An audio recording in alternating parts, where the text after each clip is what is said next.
Hi friends, welcome to Indian Rasoi treats. आज मैं आपके साथ टोफू बनाने की रेसिपी शेयर करने वाली हूँ।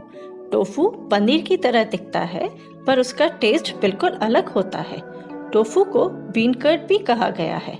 टोफू सिर्फ एक इंग्रेडिएंट से बनता है, वो है सोयाबीन।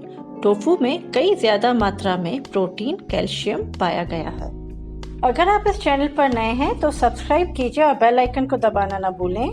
चलिए शुरू करते हैं।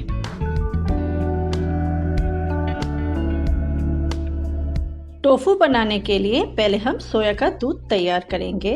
उसके लिए 200 ग्राम के बराबर 1 कटोरी सोयाबीन पानी में भिगोएंगे। सोया को 8-10 घंटों के लिए भिगोना है। आप चाहे तो रात को भी भिगो के रख सकते हैं।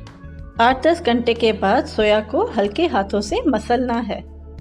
यहाँ पर आप देखेंगे कि सोया का साइज डबल हो चुका है। इसे भिगोने के बाद इसके ऊपर का छिलका हल्के हाथों से मसलने पर निकल आता है। सोया के छिलके ऊपर पानी में फ्लोट कर रहे हैं। अब हम इसे रिंस कर लेंगे। इसी तरह 4-5 बार हमें पानी को रिंस करना है जब तक छिलके निकल नहीं जाते।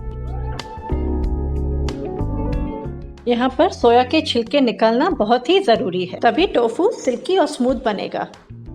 इसे हमें हल्के हाथों से ही मसलना है। सारे छिलके निकल चुके हैं। अब इसे ग्राइंड करके इसकी हमें पेस्ट बनानी है।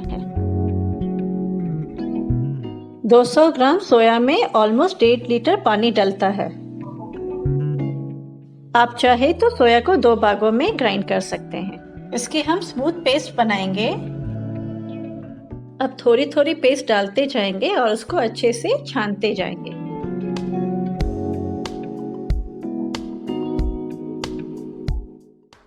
टोफू बनाना बहुत ही आसान है, बस सिंपल स्टेप्स हमें फॉलो करने हैं।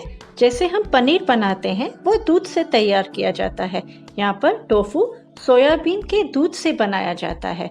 और टोफू सिर्फ एक इंग्रेडिएंट सोयाबीन से बनता है। सोयाबीन बहुत ही न्यूट्रिशियस और प्रोटीन से भरपूर है। छानने के बाद जो ये पल्प बचा है उसे हम दूसरे बर्तन में ट्रांसफर कर लेंगे। इसमें भी 40-50% प्रोटीन पाया जाता है। इसे हम ओकरा कहते हैं।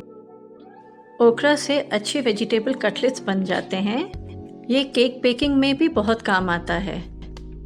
ओकरा और आटा मिला के बढ़िया क्रिस्पी पराठे बन जाते हैं। अगर आपने प्रोटीन बेक सोया केक की रेसिपी अभी तक नहीं देखी तो ऊपर दिए गए लिंक पर प्रेस करें। इसी तरह पूरा पेस्ट छान के दूध तैयार करेंगे।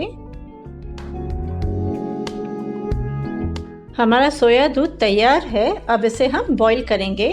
यहाँ पर यह ध्यान रखने की बात है कि ये जो झाग ऊपर से है उसे हमें पूरा निकाल लेना है और दूध को लगातार घुमाते रहना है ताकि नीचे से चिपके नहीं।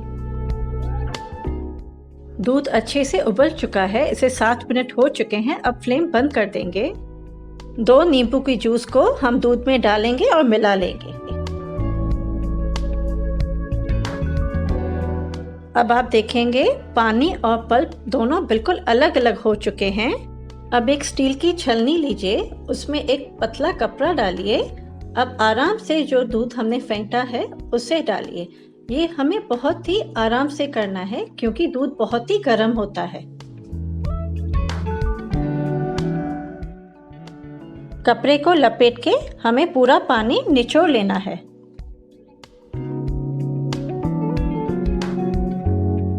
आप चाहे छलनी पर कोई भी फ्लैट चीज रखकर उस पर आप टोफू सेट कर सकते हैं। यहाँ पर यह ध्यान देने की बात है कि कपड़े को टाइटली फोल्ड करना है ताकि टोफू फर्म बने।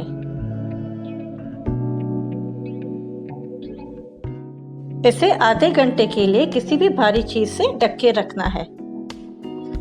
आधा घंटा हो चुका है। आप देख सकते हैं टोफू का जो भी पानी था निकल गया है। टोफू 4-5 दिनों के लिए फ्रिज में स्टोर किया जा सकता है। बस इसे पानी में डाल के रखना होता है। जैसे हम पनीर को पानी में स्टोर करते हैं उसी तरह टोफू को भी स्टोर किया जा सकता है। टोफू बिल्कुल फर्म और सिल्की बन गया है। अगर आपको वीडियो पसंद आया हो तो लाइक कीजिए और कोई भी सुझाव हो तो कमेंट बॉक्स में लिखिए। आपके सुझाव हमारे लिए महत्वपूर्ण हैं। Thank you.